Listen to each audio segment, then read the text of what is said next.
దేవుడి నకాశ్రయంబు దివ్యమైన దుర్గము మహావినోదుడాపదల సహాయుడై నన్బ్రోచెను. అభయమభయమభయమీపుడానందమానందమూట అభయమభయమభయమీపుడానందమానందమూట దేవుడి నకాశ్రయంబు దివ్యమైన దుర్గము. దేవుని యందు ప్రియబిడ్డలారా, ఈ ప్రత్యేక ఆదివార దినమున రెండవ పర్యాయము పరిశుద్ధులకు దేవుని సన్నిధిలో ఏకీభవించుటకు కలుసుకున్నటకు ప్రభు ఇచ్చిన ఈ శ్రేష్టమైన సమయాన్ని బట్టి త్రిత్వ దేవునికి మహిమ కలుగును గాక. ఆమేన్. దేవుని వాక్యమును ధ్యానము చేసుకుందాము. పరిశుద్ధ లేఖన భాగము నుండి ఆదికాండ గ్రంథము 30వ అధ్యాయము 17వ వచనమును చదువుకున్నట్లయితే, గట్టిగా చదువుమా. దేవుడు లేయా మనవిని వినెను గనుక ఆమె గర్భవతి అయి యాకోబునకు 5వ కుమారుని కనెను. లేయా నేను నా పెనిమిటికి నా దాసిని ఇచ్చినందున దేవుడు నాకు ప్రతిఫలం దయచేసననుకొని అతనికి ఇస్సాకారు అని పేరు పెట్టాను. అమ్మా 30వ అధ్యాయం 18వ వచనం మళ్ళీ ఒకసారి చదువు. 35వ అధ్యాయం అమ్మా, క్షమించడం. ఆ దినమున లాబాను చారయైనను మత్స్యైనను గల మేకపోతులను పొడలైనను మచ్చలైనను గల పెంటి మేకలన్నిటిని కొంచెము తెలుపు గల ప్రతిదానిని గొర్రెపిల్లలో నల్లవాటినన్నిటిని వేరు చేసి. ఆదికాండం 35:18. నేను బొమ్మ, నాకు సరిపోయినటువంటి మంచి సాకారమైన బొమ్మలు అన్నమాట. సరిపోయింది.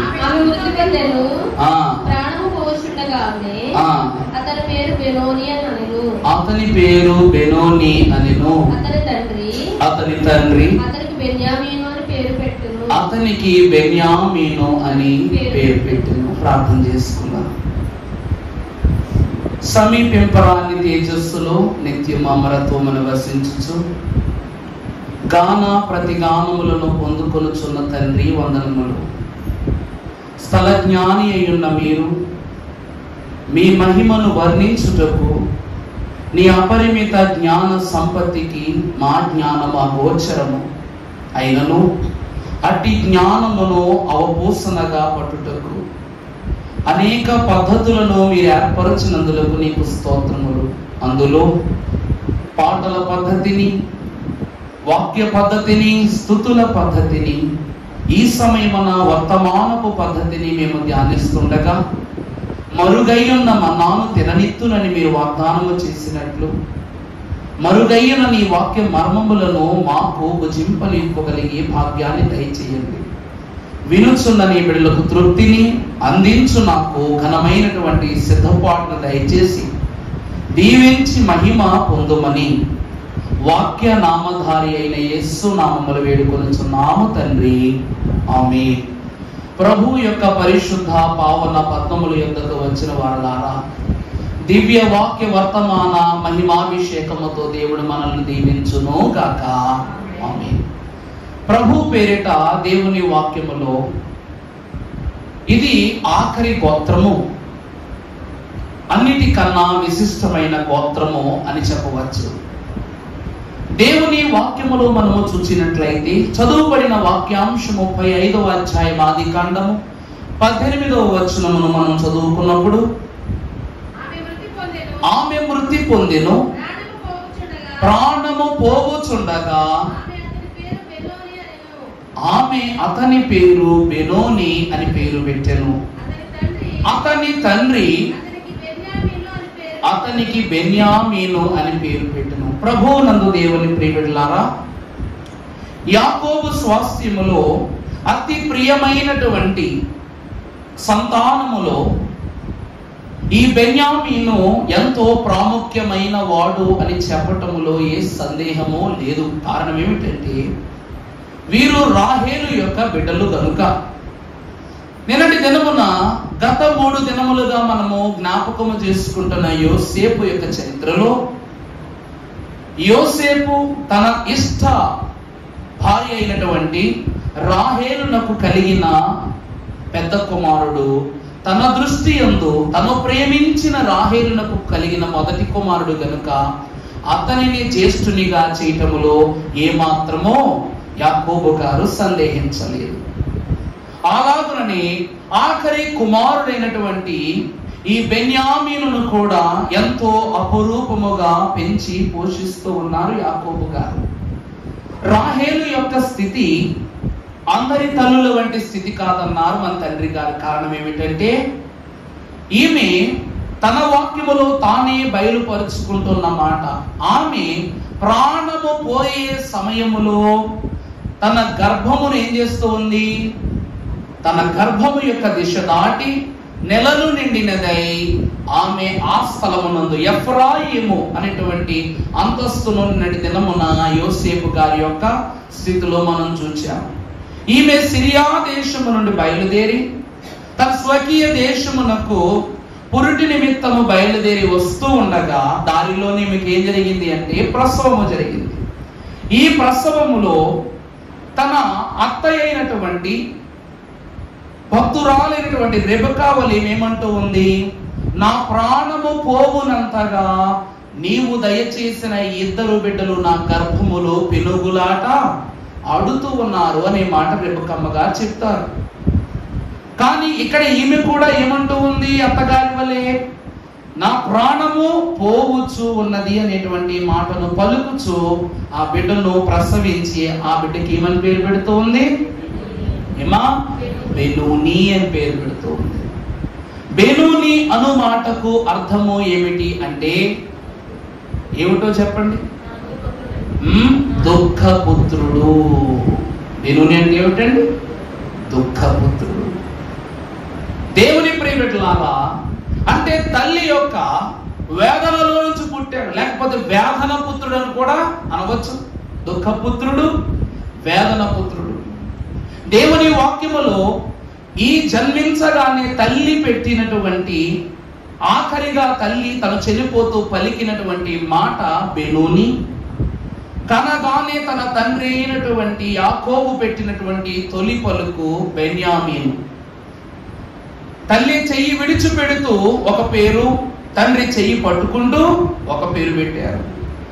తల్లి ఏమంటూ ఉందంటే వేదన లేక వేదన పుత్రుడు అనేటువంటి మాట, దుఃఖపుత్రుడు అనేటువంటి మాట. అంటే బెన్యామీను అనేటువంటి పేరు పెడితే ఏమంటున్నాడంటే కుడి చేతి ప్రక్కవాడు. ఎవరటండి? బెన్యామీను అనగా కుడి చేతి పక్కవాడు. యెహోవా యందు భయభక్తులు కలిగి తన జ్ఞానోక్తుల యందు దేవుని మాటను అనుసరించు వారు యెహోవా కటాక్షమునకు పాత్రులై జీవించుదురు అని భక్తులైన కీర్తనాకారుడు అంటూ ఉన్నారు. దేవుని వాక్యములో మనము గమనించినట్లయితే ఇక్కడ వేదనతో తల్లి యొక్క వేదనలో నుంచి బిడ్డ కలిగినట్లుగా మనకు కనబడుతూ ఉంది. యెహోవా దేవుడు సృష్టి ప్రారంభమునందు పాపములో పడి ఉండగా ఆ కాలమునందు అవ్వమ్మనకు ఇచ్చినటువంటి శాపము ఏమిటనగా నీ గర్భవేదనను అధికము చేస్తానని ప్రభు అంటూ ఉన్నారు. అనగా ఈమె కనినటువంటి అనగా అవ్వమ్మ గారు కలిగినటువంటి ప్రథమ సంతతి వాడైనటువంటి కయ్యూను సైతము వేదన పుత్రుడే. అందుకే కనిన తరువాత ఆమెమంటూ ఉందంటే యెహోవా దయ వలన నేను ఆమె గర్భఫలము రాకముందు దేవుని యొద్ద నుండి వేదన అనే శాపము పొందుకుంది. ఎప్పుడైతే ప్రసవించుందో దయ వలన మనుష్యుని అంటే దైవజనులైన దేవదాసయ్య గారు చెప్పారు, మనుష్యుని సంపాదించుకోవటం అంటే ఈరోజు ఇంతటి బిడ్డను తల్లి గర్భము నుంచి తీయటం అంటే చాలా పెద్ద పని, చాలా పెద్ద పని, బాధతో కూడుకున్న పని. గతంలో మీకు చెప్పాను, నెప్పును డెల్స్ అనేటువంటి యూనిట్తో కొలుస్తారు. ఈరోజు బరువులు కేజీల్లో, లేకపోతే ద్రవ పదార్థాలు నీళ్లు కావచ్చు, పెట్రోల్ కావచ్చు, వీటన్నిటిని లీటర్లలో, దూరాన్ని కిలోమీటర్లలో, అతి తక్కువ దాన్ని మీటర్లలో ఇలా కొలుస్తారు. అలాగే నొప్పిని కూడా వైజ్ఞానికులైనటువంటి వారు డెల్స్ అనేటువంటి మాటతో కొలుస్తారు. మానవుడికి పిప్పొన్ను వచ్చింది అనుకోండి, ఆ పిప్పొన్ను యొక్క నొప్పి 10 డెల్స్ అన్నమాట. ఒక మనిషిని కత్తితో పొడిస్తే 20 డెల్స్ అన్నమాట. అంటే గాయం, శరీరంలో గాయమైతే 20 డెల్స్ అన్నమాట. మనిషి శరీరము 38 డెల్స్ వరకు తట్టుకోగలదు. అర్థమవుతుందండి? మనిషి శరీరం ఎంతవరకు తట్టుకోగలదు? 38 డెల్స్ దాకా తట్టుకో. కానీ ఒక తల్లి తన బిడ్డకు ప్రసవాన్ని జరిగేటప్పుడు వచ్చే వేదన 48 డెల్స్. ఎంతండి? 48. అంటే చావునకు మించినటువంటి పోరాటం అది. ఆ చావులో కూడా అంటే దేవుడు ఎటువంటి శాపాన్ని అవ్వమ్మ గారికి ఇస్తూ ఉన్నారంటే, గర్భవేదన మరణము కన్నా ఘోరమైన శిక్ష. అటువంటి వేదనలో ఆమె ఏమంటూ ఉంది? మనుష్యుని సంపాదించుకున్నానంటే ఆమె ఎలాంటి బిడ్డలు కందంటే, నిత్య యవ్వనుడు అంటే నా భర్త ఆదాము మన్నులో చెలాతీయబడ్డాడు, నా గర్భము తెంచుకుని నా కుమారుడు కూడా ఎలా పుట్టాడు? నిలువెత్తు 6 అడుగుల అజానుబాహుళ్లా పుట్టాడని యెహోవా దయ వలన ఏం సంపాదించుకున్నా? మనుష్యుని. అంత వేదన పెట్టేశాడంట కయ్యూను. దేవుని ప్రియబిడ్డలారా, ఈ దినమున మనము చూసినట్లయితే ఆనాడు కయ్యూను వేదన బట్టి పుట్టిన పుత్రుడు. ఆ తరువాత ఇస్సాకు యొక్క సంతతి వారైన యాకోబు, ఏశావులు వేదన పుత్రులే. ఆ తరువాత యాకోబు యొక్క ప్రియ సతి అయినటువంటి రాహేలునకు కలిగిన 2వ కుమారుడు ఏమై ఉన్నాడు? వేదన పుత్రుడే అని దేవుని వాక్యములో తల్లి సెలవిస్తూ ఉంది. కానీ తండ్రి అయిన బెన్యామీను, ఆ తండ్రి అయినటువంటి యాకోబు గారు ఇతనికి ఏమని పేరు పెడుతున్నారంటే బెన్యామీన్, అనగా కుడి చేతి వారు. ఈరోజు దేవుని ప్రియబిడ్డలారా, మన తలంపును బట్టి చూస్తే కుడి చేతి వాడు అనేటువంటి మాటను దేవుడు తెలియచేస్తూ ఉన్నారు. కానీ వీరందరిది ఎడం చేయవాటం. బెన్యామీను వీళ్ళందరిది ఏ చేయవాటం? ఎడం చేతి వాటములు. నిన్నటి దినాన యోసేపు సంతతిలో మనష్యేను గూర్చి, అలాగునే ఎఫ్రాయిమును గూర్చి చదువుకున్నప్పుడు, అతడు దేవాలయమునకు అతని 2 కుమారులను తీసుకుని పోయి కుడి చేతిలోనేమో ఎఫ్రాయిమును ఉంచుకున్నాడు, ఎడమ చేతిలో ఎవరు ఉంచుకున్నాడు? ఎవరు ఉంచుకున్నాడండి? మనష్యేను ఉంచుకున్నాడు. అంటే పెద్దవాడు కుడివైపుకు రావాలి, చిన్నవాడు ఎడమ వైపుకు రావాలి. కానీ ఇక్కడ వరుస ఎలా వెళ్ళిపోయింది? చిన్నవాడు కుడి వైపుకు, పెద్దవాడు ఎడమ వైపుకు వచ్చేసాడు. ఆ తరువాతి కాలంలో దేవుని సంఖ్యలో ఈ వరుస ఇటు పోయింది, ఈ వరుస ఇటు పక్కకు వచ్చేసింది. నేను చదువుకున్నాను కదా, మనషే పరలోకపు సంఖ్యలో దేవుని కుడి పార్శ్వానికి, కుడి ప్రక్కకు, అనగా ప్రభు ఏమన్నారు? మనల్ని జయించిన వారిని నాతో పాటు సింహాసనం మీద నా కుడి పార్శ్వమున కూర్చుండబెట్టుకుంటానన్నారు. అన్నారా లేదా? కుడి పార్శ్వం అనగా దేవుని స్థానం. మనషే గోత్రము ఆ తరువాతి కాలంలో దేవుని కుడి ప్రక్క స్థానాన్ని, అలా ఎఫ్రాయిము దేవుని స్థానాన్ని కోల్పోయి ఎడమ వైపుకు వచ్చేసింది. దేవుని వాక్యములో చూసినట్లయితే ఈ కుడి ప్రక్కకు ఎంతో ప్రత్యేకత ఉంది. యేసు క్రీస్తు ప్రభువారు శిలువ మీద వేలాడుచూ ఉన్నప్పుడు ఏ ప్రక్క దొంగను తీసుకుని వెళ్ళారు? కుడి వైపునున్న దొంగను పరదేశునకు కొనిపోయినట్లుగా మనం చూస్తూ ఉన్నాం. అలాగే యేసు క్రీస్తు ప్రభువునకు భక్తుడైన పేతురు గారు కుడి భుజము. పేతురు గారు ఎవరండి? కుడి భుజము. ప్రభు ఏ పని చేయించాలన్నా పేతురంటే పేతురు, పేతురంటే పేతురే. అంత అనుభవం ఉన్నటువంటి యోహాను కన్నా, జ్ఞానోక్తి కలిగిన ఫిలిప్పు కన్నా, అన్ని మర్మాలను అగోచరము చేసుకునిచున్న ఇస్కరియోతు యోధా కన్నా పేతురునకే దేవుడు అంత విలువనిచ్చారు. ఎందుకంటే పేతురులో ఏమున్నది అనగా నిరీక్షణ ఉన్నది. పేతురులో ఏముందండి? నిరీక్షణ. దైవజనులు అన్నారు, నిరీక్షణ అను మాటను 2 భాగాలు చేస్తే నీ రక్షణ. ఏమిటంటే నిరీక్షణ అంటే ఏంటి? నీ రక్షణ. పేతురులో నిరీక్షణ ఉంది కాబట్టి అతడు రక్షింపబడ్డాడు. అందరికంటే ప్రప్రథమంగా అతడే రక్షింపబడ్డాడు. ఇక్కడ ఈ బెన్యామీను గోత్రీకులైనటువంటి వారిని గురించి మనం జ్ఞాపకము చేసుకుంటే, ఈ బెన్యామీను పుట్టటమే తల్లి ఏమంటూ ఉంది? వేదన పుత్రుడు అంటూ ఉంది. అన్నమాట ప్రకారమే ఇతని జన్మ ద్వారా తల్లికి వేదన కలిగింది. రెండవది, ఇస్సాకు అనగా యాకోబు సంతతిలో ప్రప్రథముడైన రూబేనునకు శాపము కూడా ఇవ్వడం జరిగింది. పరిశుద్ధ గ్రంథములో ఆదికాండ గ్రంథము 35వ అధ్యాయం 16వ వచనం చదువమ్మా. ఎఫ్రాతాకు వెళ్ళు మార్గంలో మరికొంత దూరం ఉన్నప్పుడు రాహేలు ప్రసవించుచు ప్రసవ వేదనతో ప్రయాసపడెను. ఆమె ప్రసవము వలన ప్రయాసపడుచున్నప్పుడు మంత్రసాని ఆమెతో భయపడకుము ఇదియు నీకు కుమారుడగునని చెప్పెను. చూసారా, మంత్రస్వామి ఏమని చెప్తున్నాడు? నీకేం ఎవరు కలుగుతారు? కుమారుడే కలుగుతాడని చెప్తూ ఉంచదు అమ్మా. ఆమె మృతి పొందెను. ప్రాణము పోవచుండగా ఆమె అతని పేరు బెనోని అనెను. అతని తండ్రి అతనికి బెన్యామీను అని పేరు. అతని తండ్రి అతనికి ఏమని పేరు పెడుతూ ఉన్నారు? బెన్యామీను అని పేరు పెడుతూ ఉన్నారు. అట్లు రాహేలు మృతి పొంది బెత్లెహేమును ఎఫ్రాతా మార్గమున పాతిపెట్టబడెను. బెత్లెహేమునందు ఎఫ్రాతాను మార్గమున ఆమె ఏమవుతుంది? పాతి పెట్టబడింది. తరువాత యాకోబు ఆమె సమాధి మీద ఒక స్తంభము కట్టించెను. అది నేటి వరకు రాహేలు సమాధి స్తంభము. దేవుని ప్రియబిడ్డలారా, యెరూషలేము ప్రాంతములో బెత్లెహేము సమీపములో ఇలా యాత్రలకు వెళ్ళేటువంటి వారికి ఈ స్తంభాన్ని చూపిస్తారు. ఈ రోజు దేవుడైన యెహోవా 12 మంది అపోస్తులను పరలోకపు పునాదులుగాను స్తంభాలుగా నిలబెడతారని పౌలు భక్తులతో రాయించారు. గుర్తుందా మాట? ఆయన పరిశుద్ధ రాజ్యములో నిన్ను స్తంభముగా నిలువ పెట్టుకుంటానని ప్రభు అన్నారు. ఒకరిని పునాదులుగాను 24 పెద్దలలో 12 మందిని పునాదుల మీదగాను మిగిలిన వారిని స్తంభాలుగాను దేవుడు నిలువ పెట్టుకుంటూ మనం చూస్తూ ఉన్నాం.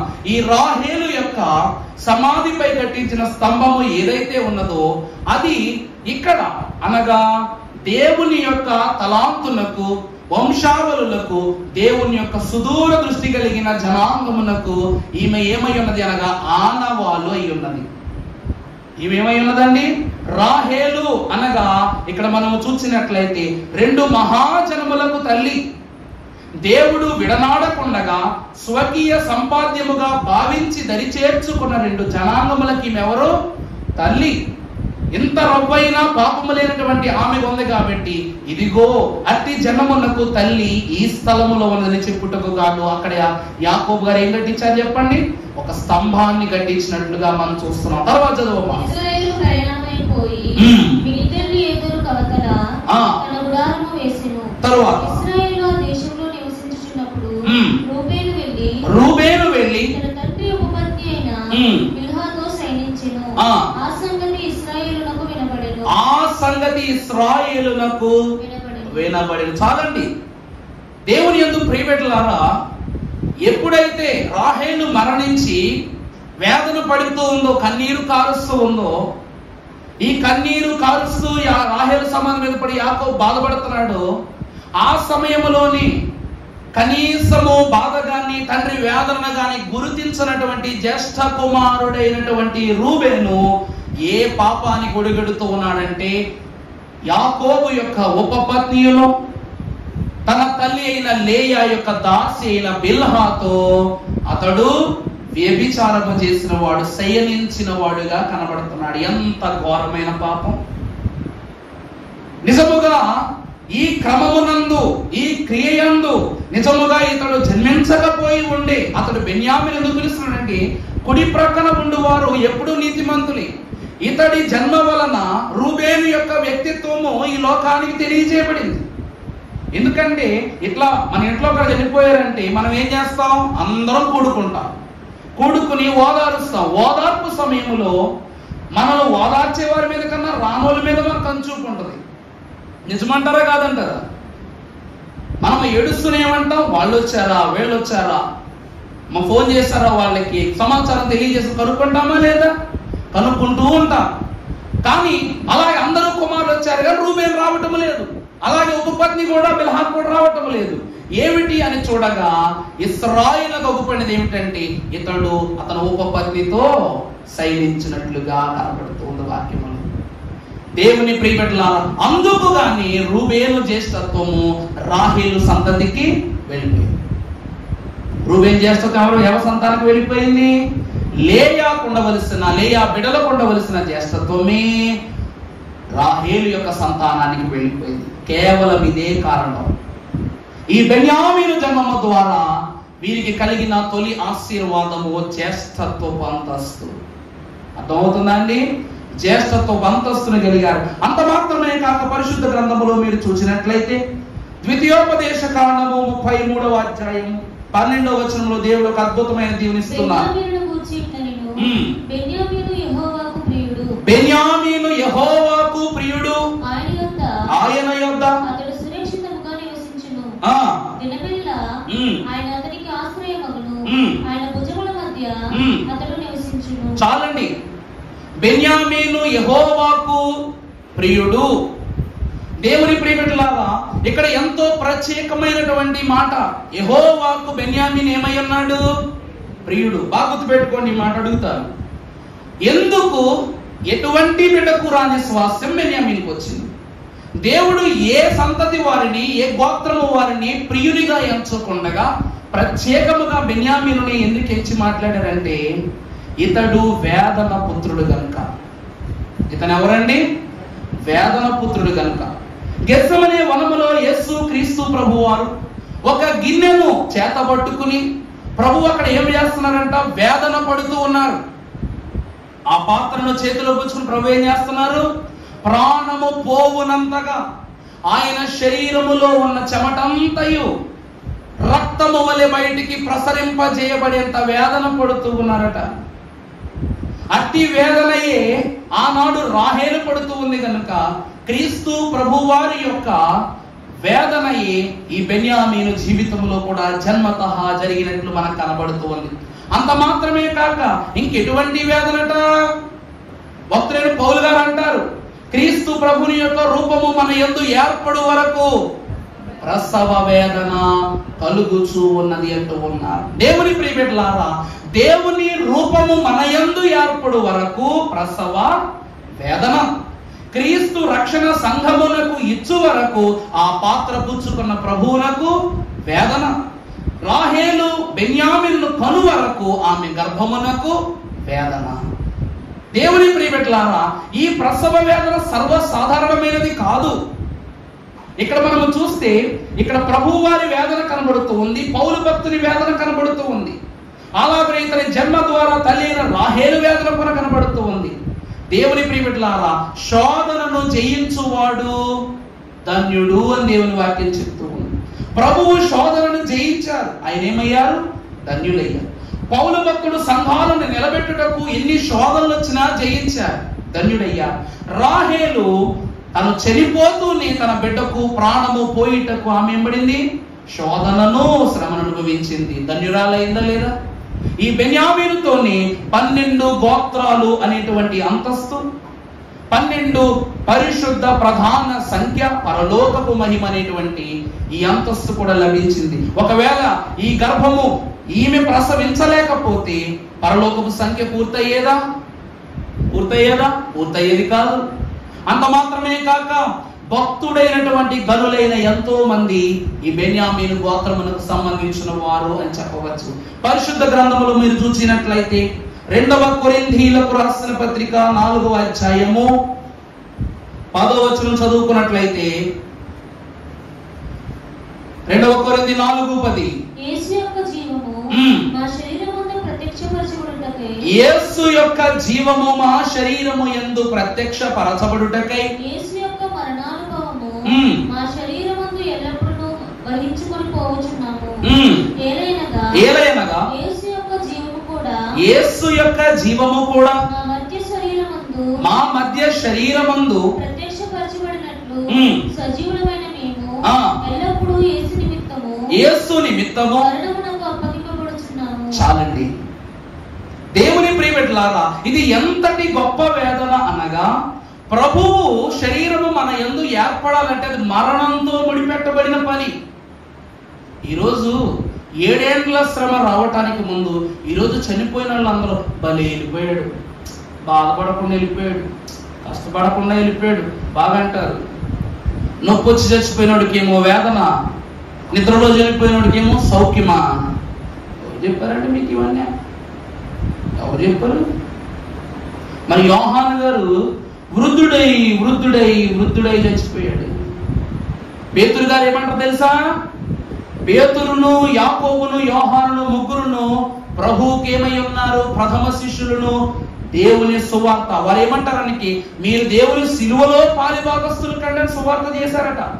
అప్పుడు అది నచ్చనటువంటి అధికార వర్గమైన వారు, శత్రువర్గమైన వారు పేతురు దగ్గరికి వచ్చి ఏమన్నారంటే, ఇదిగో పేతురు, నువ్వు దేవుని సిలువలో పాలిభాగస్తులు కమ్మంటావు కాబట్టి ముందు నువ్వు పాలిభాగస్తుడు కానీ యేసుక్రీస్తు ప్రభు లాంటి సిలువ రెడీ చేసి పెట్టారంట పేతురికి.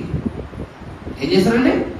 ప్రభువుకు ఏ సిలువ అయితే ఇలా ఉంటుందో, ప్లస్ షేప్ లో ఉంటుందో, క్రాస్ షేప్ లో ఉన్న సిలువనే రెడీ చేస్తే అప్పుడు అన్నాడంటే పేతురు గారు, లేదు లేదు, అంతటి సిలువ మీద మరణించుటకు నేనేం కాను, యోగ్యుడని కాను, అర్హత లేనివాడు నేను, అందువలన నా సిలువ వేరై ఉండాలని తలకిందులుగా అతడు సిలువ వేయబడి చనిపోయాడు. అలాగనే తర్వాత యాకోబు గారు ఒక ఖడ్గము అతనిలోనికి దూయబడిను. యాకోబు అలా చనిపోయారు. కానీ యోహాను గారిని చంపడానికి చూశారు, బాధ పెట్టడానికి చూశారు, మార్చడానికి చూశారు. దేశాలు దేశాలు దాటిస్తూ దాటిస్తూ దారి ఖర్చులు అయిపోతున్నాయి కానీ దారిలో ఉన్న వాళ్ళను కూడా దేవుళ్ళకి లాగేస్తున్నాడు యోహాను. మరి యోహానుకు క్షణకాలములో దేవుని కొరకు హతసాక్షి అయిపోయి పేతురు పరలోకపు ద్వారము ఎదుట ద్వారపాలకుడిగా ఉన్నాడు. యాకోబు మహాభక్తుడు మరణించి తన తల్లి కోరిక ప్రకారం క్రీస్తు సింహాసనము దగ్గర చేర్చబడ్డాడు. మరి యోహాను పరిస్థితి ఏంటండి? ఈ భూమి మీద ఉన్న శ్రమలు, శోధనలు, పాపాలు, అన్ని స్థితులను నేల మీద ఉండి పరలోకంలో చూశాడంట. పాపం ఏం చేశాడండి?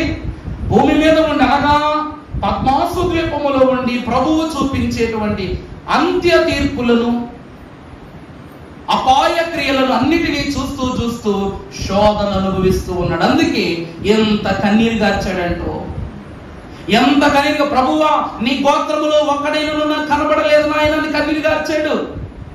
ఇంతటి అద్భుతమైన ప్రజా సంఖ్యలో కోట్లాది మంది ఉండవలసినటువంటి నీ సమూహములో వేల మందిని చూసి కన్నీళ్లు గార్చాడట. నిత్యము పరిశుద్ధుడు పరిశుద్ధులను కొనియాడబడు స్థితిలో ఉండవలసిన, తెల్లటి వస్త్రములు ధరించుకునవలసిన వారు తక్కువ కొలది ఉండడము చూసి కన్నీరు గార్చాడట. మరి ఎంత శోధన ఎవరికైనా ఉంటుందా? ఈ రోజు నీ బిడ్డను విడిచిపెట్టి నువ్వు పరలోకం వెళ్ళిపో, లేకపోతే మా తల్లిదండ్రులు విడిచిపెట్టి పరలోకం వెళ్ళిపోవటం అంటే వెళుతున్నందుకు ఆనందపడాలా, విడిచిపెడుతున్నందుకు బాధపడాలా? అదే యోహానుకు కలుగుతున్న శోధన. అందుకే క్రీస్తు రూపము మనలో ఏర్పడటం అంటే అది మరణము కన్నా శోధనకరమైనది, బాధాకరమైన సంగతి అని తెలియజేస్తూ. ప్రభువుని చంపడం ఎంతసేపు అండి? ప్రభువుని చంపడం ఎంతసేపు? మరి హింసించి హింసించి హింసించి ఎందుకు చంపారు? ఆయనంతటా ఆయన, తండ్రి నా ఆత్మను నీకు అప్పగిస్తున్నాను, ఎంతవరకు ఆయనకు మరణం రాలేదు. అంటే మరణము కూడా ఆయన దగ్గరికి రాలా, ఆయన ఒప్పుకోకుండా. ఆయనంతటా ఆయనే అప్పగించుకునేంత వరకు ఆ దెబ్బలు ఆయన కాయలేకపోయాయి, ఆ సిలువ ఆయన ఆపలేకపోయింది, సాతాను ఆపలేకపోయాడు, సైన్యాదులు ఆపలేకపోయింది.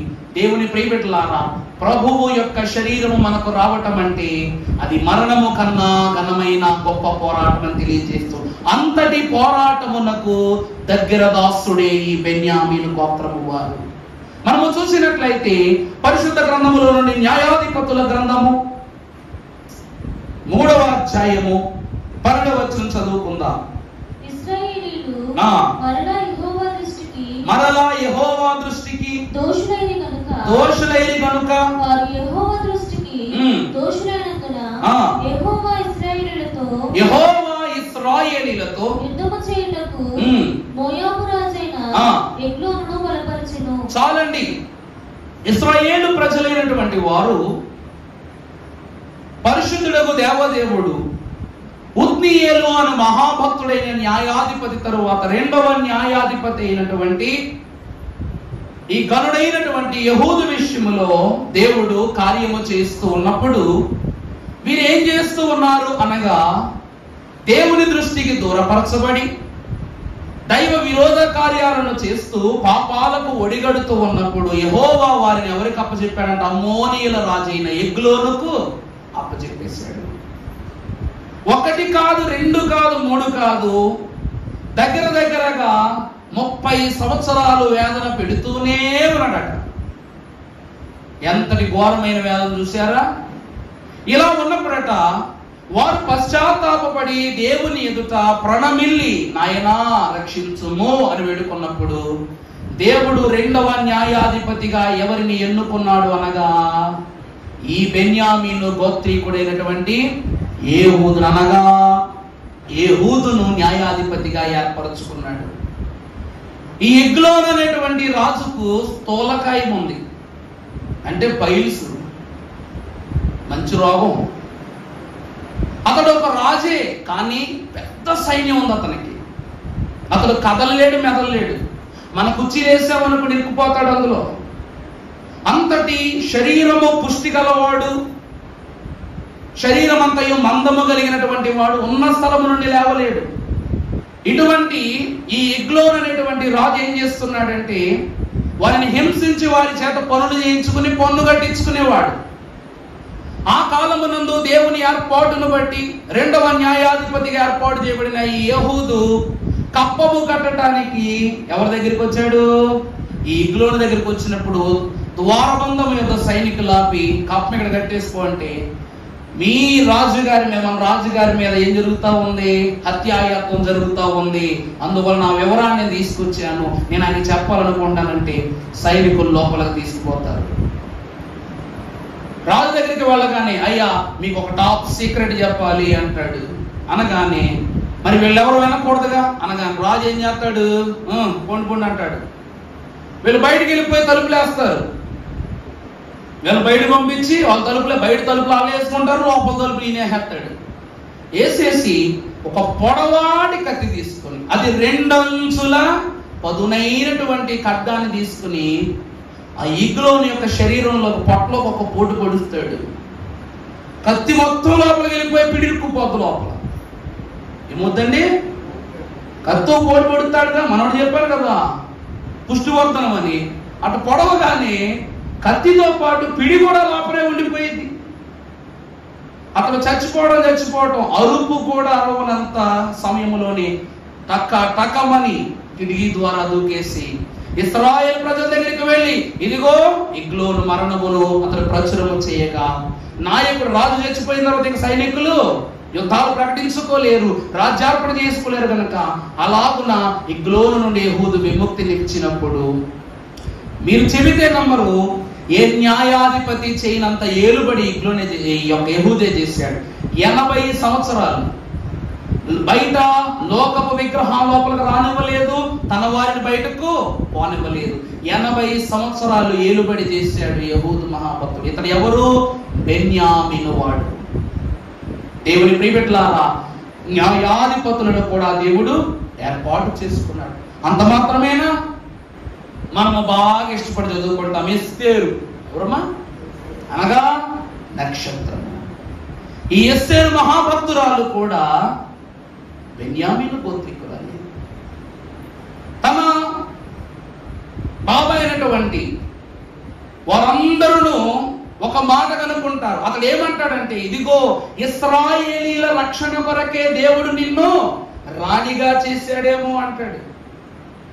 దేవుని ప్రియబిడ్డలారా, పరిశుద్ధ లేఖన భాగములో మీరు చూసినట్లయితే ఎస్తేరు గ్రంథము 4వ అధ్యాయము 16వ వచనమును మనం చదువుకున్నప్పుడు, ఎస్తేరు అమ్మా నీవు పోయి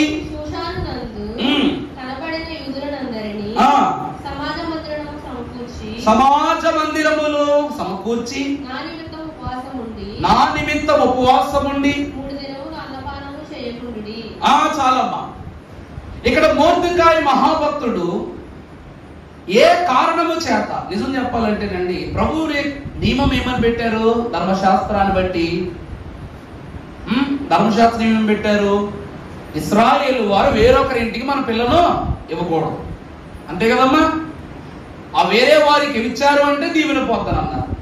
కానీ ఇంత ధైర్యముగా మొర్దెకాయి, అందులోనూ దేవునికి అతి ప్రియ గోత్రమైనటువంటి బెన్యామీనుడైనటువంటి మొర్దెకాయి తనన్న కుమార్తె అయినటువంటి ఎస్తేరును అన్య రాజులకు ఇచ్చి వివాహము చేయడం గల కారణం ఏమిటి?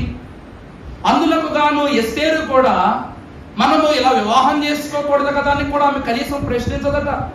కారణం ఏమిటి అంటే, ప్రియులారా, ఇశ్రాయేలీల రక్షణ కొరకు. ఇక్కడ కేవలము యూదా గోత్రమా లేవి గోత్రమా అని కాదు సంగతి. ఇశ్రాయేలు యొక్క సమూల నాశనము కొరకు వారు పన్నాగములు పన్నుచూ ఉండగా ఆ పన్నాగములను దైవిక జ్ఞానము తలంచినటువంటి మొర్దెకాయి ఏం చేస్తాడు? ఆ పాటి స్వయంవరమునకి తీసుకువెళ్తాడు. మొర్దెకాయి అనే మాటకు చిన్నవాడు అని అర్థం. మొర్దెకాయి అంటే అర్థం ఏంటండి? చిన్నవాడు. ఎందుకంటే బెన్యామీను అందరికంటే చిన్నవాడు. వారు జీవించే జీవితము కూడా చిన్నదే. తగ్గించుకున్నవాడే హెచ్చింపబడును. అక్కడ ఈ యొక్క మొర్దెకాయి తగ్గింపు, తను పెంచిన ఎస్తేరు యొక్క తగ్గింపు స్వయంవరములో దేవుడు ఆమెను ఎలా చేశారు? హెచ్చించిన దానిగా చేశారు. అలా చేయగా ఆమె మహారాణిగా మారిపోయింది. అంతెందుకండి, వాక్యములో చూడకపోయినా కొందరు శాస్త్రులు జ్ఞానులు ఏమని చెప్పారంటే ఎస్తేరు తన కిరీటమును కూడా ఎడమ చేతితోనే ధరించేది అనేటువంటి మాటను మనం వినవచ్చు. ఈ బెన్యామీను వారికి బాణాలు వేసేటువంటి అంబు ఏమో ఈ చేతిలోనూ, విధులు పెట్టేటువంటి బాణమేమో ఎడమ చేతిలోనూ ఉంటుందట. అంతెందుకు, ఇందాక మనం జ్ఞాపకం చేసుకున్నటువంటి యెహూదు కూడా ఏమండి, యెహూదు కూడా ఈ యొక్క ఇగ్లోను ఏ పక్క పొడుస్తాడంటే ఈ పక్క పొడి చేస్తాడు కత్తించుకుని. ఈ వైపు తిరుగుంటాగా క్షమించండి, ఈ పక్క పొడి చేస్తాడు అనమాట. ఏ చేతి వాటం వాడు? ఎడమ చేతి వాటం గలవాడు. అతడు కప్పమును కూడా ఎడమ చేతితోనే అప్పగించడానికి వచ్చినట్లుగా కూడా మనం దేవుని వాక్యంలో చూడవచ్చు.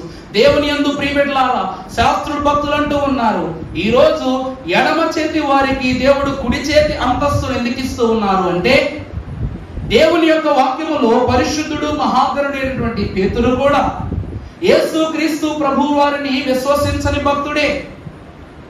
ఈ రోజు మనం చూసినట్లయితే దేవుని అంతస్తులో జెబెదయి కుమారులైనటువంటి యోహాను యాకోబులు తల్లి ఏమని కోరుకుంటుంది?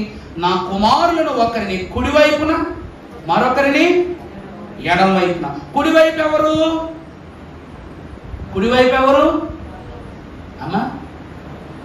కుడివైపు ఎవరండి? యోహాను. ఎడమ వైపు ఎవరు? యాకోబు కదా. ఈ యాకోబు కోరికను బట్టి ఆ కాలమే ఆ కోరిక ఏమైపోయింది? నెరవేరిపోయింది. ఈరోజు జెబెదయి తల్లి ఎడమ ప్రక్కగా యాకోబును ప్రతిష్ఠించుకోమని, కుడి ప్రక్కగా యోహాను ప్రతిష్ఠించుకోమని ఇప్పుడు చెప్పింది. కానీ ఆ కాలమునందే వారు ఎడమ చేతి వాటము గలవారై ఉండి దేవుళ్ళు ఎలా పనిచేశారట? ప్రతి విషయములను ఎడమ చేతి పని చేశారు. సమయము రాగా కుడి చేతి వైపు వారి స్వాస్థ్యం వచ్చేసింది. నేను చెప్పినట్టు యోసేపు మహాభక్తుని కుమారులు తండ్రి ఏర్పరచుకున్న స్థలాలు వేరు, పరమ తండ్రి ఏర్పరచుకున్న స్థలాలు వేరు. దేవుని ప్రియబిడ్డలారా, ఈ ఎస్తేరు కూడా ఎడమ చేతి ఓటము రాణి. తన భర్తకు వడ్డన చేసేటప్పుడు కూడా ఆమె ఎలా వడ్డించింది? ఎడమ చెయ్యి ఉపయోగించి వడ్డన చేసింది.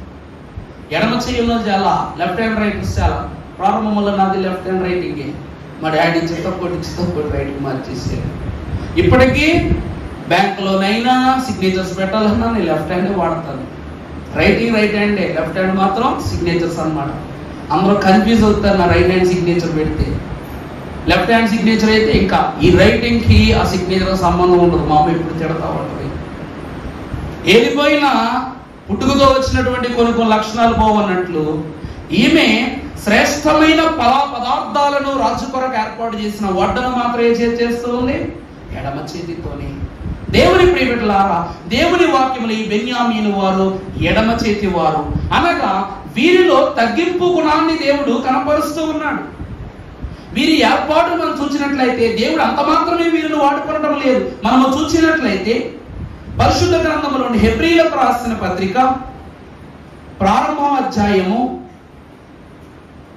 8వ వచనం ఒకసారి చదువమ్మా. అమ్మా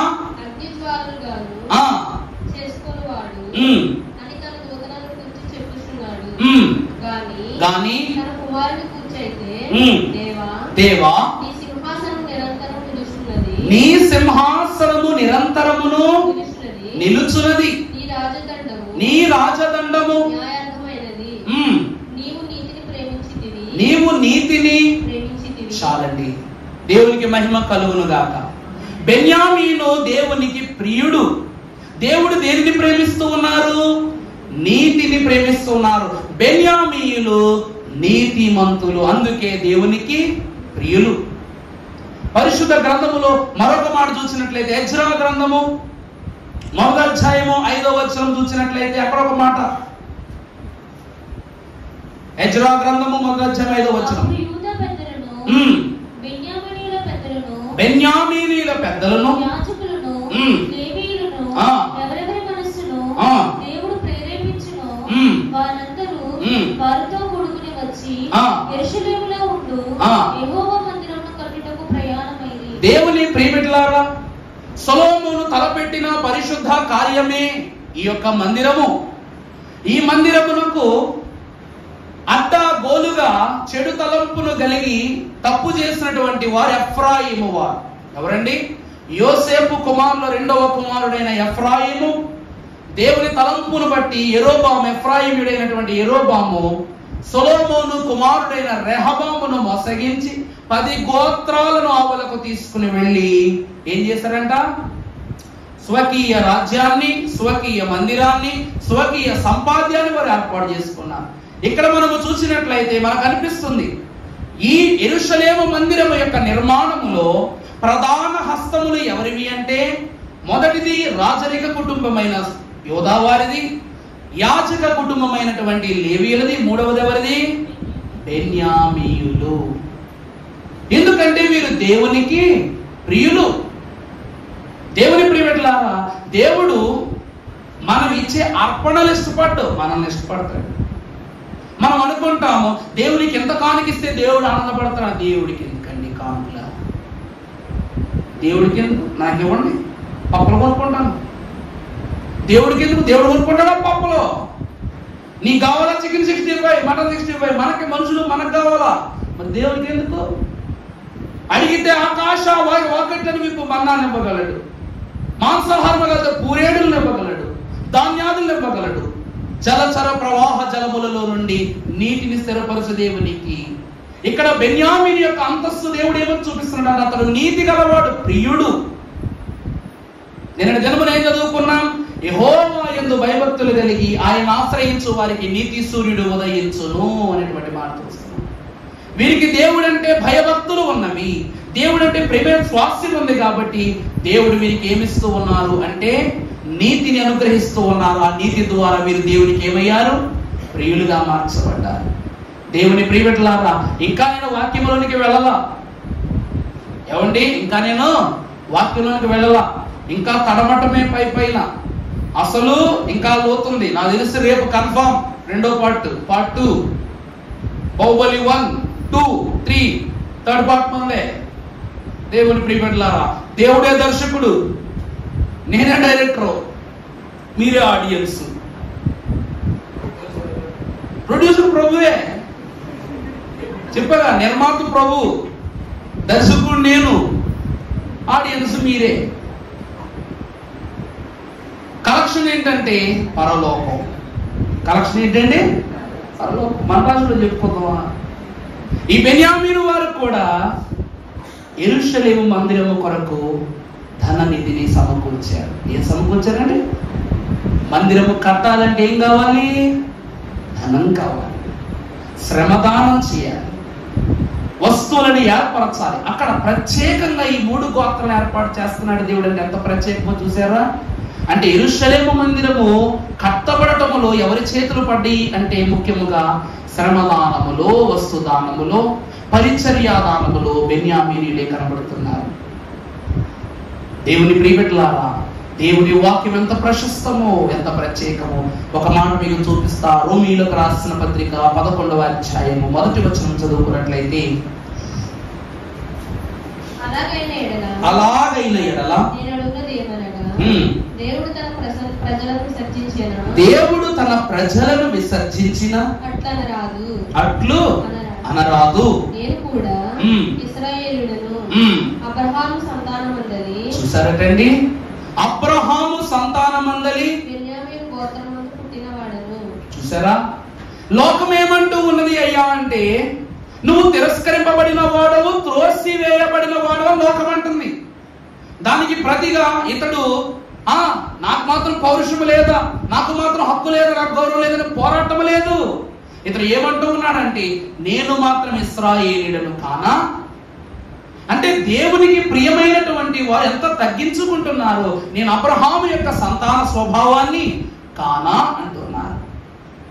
దేవుని ప్రియబిడ్డలారా, బెన్యామీను తల్లికి వేదన కలిగించి పుట్టాడు గాని తండ్రికి మాత్రము శాంతిని సమకూర్చాడు అని సౌలు మహారాజు కూడా బెన్యామీనుడే.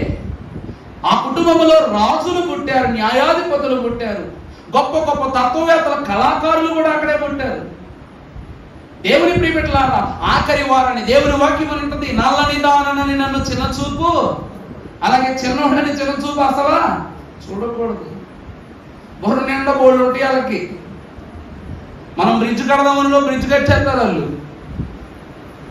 మనం శంకుస్థాపన చేస్తాం, ఒక రిబ్బన్ కటింగ్ సహజం రెడీ అయిపోతారు. అంత తెలివైనటువంటి వారు. బెన్యామీను వారు దేవుని ఆలోచనను 2 ఆలోచనలకు ముందే ఆలోచించి పెట్టుకునేవారు. కారణం ఏమిటి అంటే ప్రియులారా, దైవజనులైన దేవదాసయ్య గారు అన్నారు, వీరి దైవ సన్నిధి పరులు. వీరెవరండి? దైవ సన్నిధి పరులు. మనము చూసినట్లయితే 1 కొరింథీయులకు రాసిన పత్రిక 15వ అధ్యాయము 58వ వచనం చదువుకున్నప్పుడు,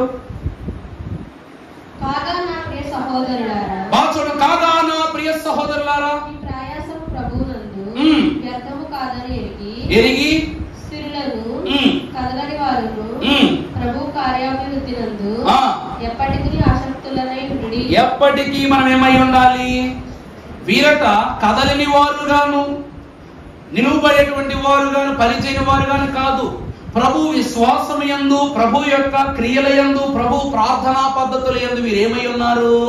స్థిరులై ఉన్నారు. దైవజనులైన దేవదాసయ్య గారు అంటూ ఉన్నారు, ప్రభు అయిన యేసు క్రీస్తు ప్రభు అంటూ ఉన్నారు, దేవుడైన యెహోవా అంటున్నారు ప్రకటన గ్రంథంలో. ఏమని? ఇదిగో మీకు శోధన కలిగించినట్లు అపవాది 10 దినములు శ్రమ కలిగిస్తాడు మీకు, ఆఖరి వరకు నమ్మకముగా ఉండుడి. మీకేమిస్తా? జీవ కిరీటాన్ని ఇస్తా. దేవుడు ఈ బెన్యామీనీయులకు పరలోక సంఖ్యలో జీవ కిరీటాన్ని అనుగ్రహింపజేశాడు. అందుకే ప్రియ విశ్వాసులారా, వీరు 1గా 2గా కాదు, వేలుగా ప్రబలిపోయారు. వీరేమైపోయారండి?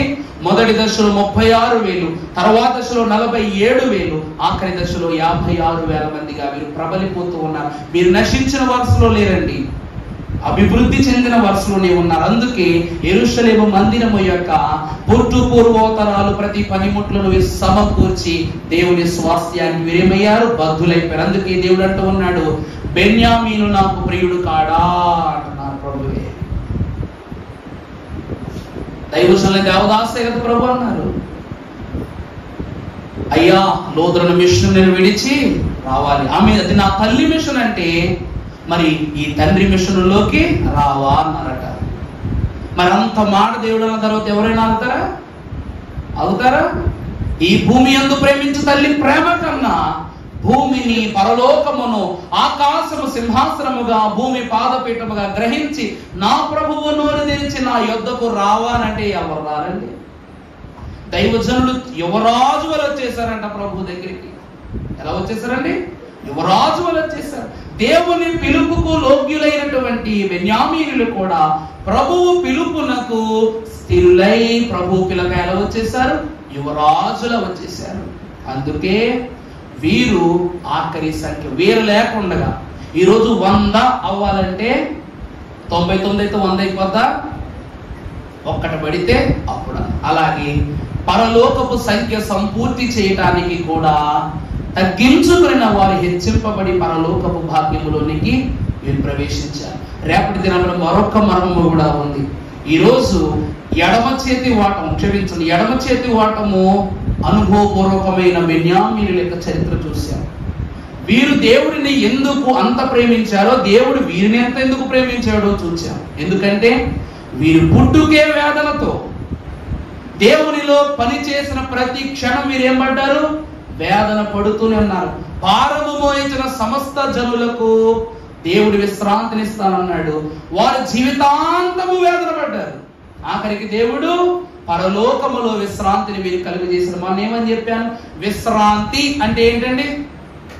ఎవరికైనా గుర్తుందా? విశ్రాంతి అనే మాట అబ్బా సపట్ట పట్టున్నారు గట్టిగా కొట్టనమ్మా, మేము చెప్పలేగా. విశ్రాంతి అంటే ఏంటి? పదము.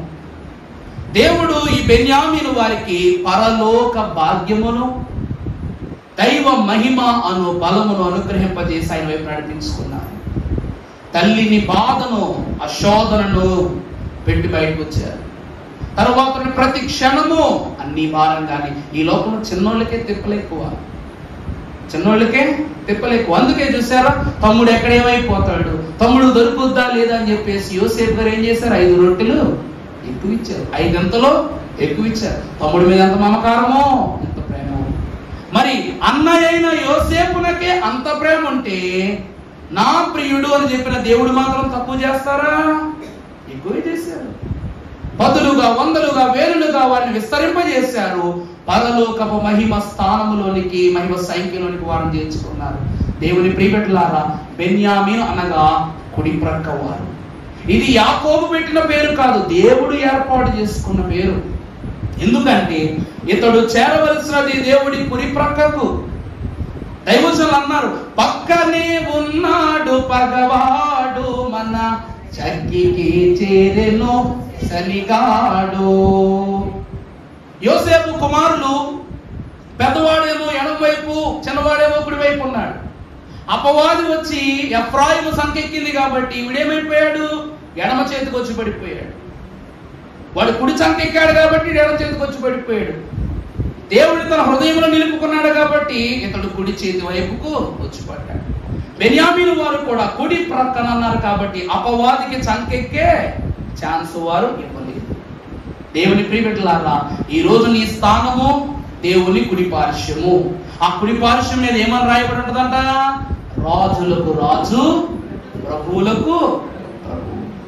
అంతటి అంతస్తు కలిగిన పార్శ్వం మీద కూర్చునే భాగ్యము బెన్యామీనులకు ప్రభు సంపూర్తి గోత్రములకు అనుగ్రహించినట్లు మరికొన్ని వివరములతో రేపు మనకు మరిన్ని మర్మాలు తెలియచేసి దేవదేవుడు మనందరినీ దీవించి మహిమ పొందును గాక. పరిశుద్ధుడా, స్తోత్రములు. ఈ కొద్ది మాటలు మీరే మారు ఫలింప చేయండి అయ్యా తండ్రి. సమస్త జ్ఞానములకు మించిన నీ వాక్యము మాకు మరుగు చేసిన దేవా తండ్రి. ఎడమ చేతి వారిగా ఉన్నవారు కుడి చేతి వారయ్యారు, కుడి చేత ఉన్నవారు ఎడమటి చేతి వారయ్యారు ప్రభువా. ఈ రోజు నాయన ఆ చేతి వారు ఈ చేతి వారు కాదు, మేము నీ చేతి వారిగా జీవించాలి ప్రభువా. అట్టి జ్ఞానమును, అట్టి ఆశీర్వాదమును మీరు మాకు దయచేయమని దయగల యేసు నామములు మిక్కిలి వినయముగా బ్రతిమలాడి వేడుకొనుచున్నాము తండ్రి. ఆమేన్.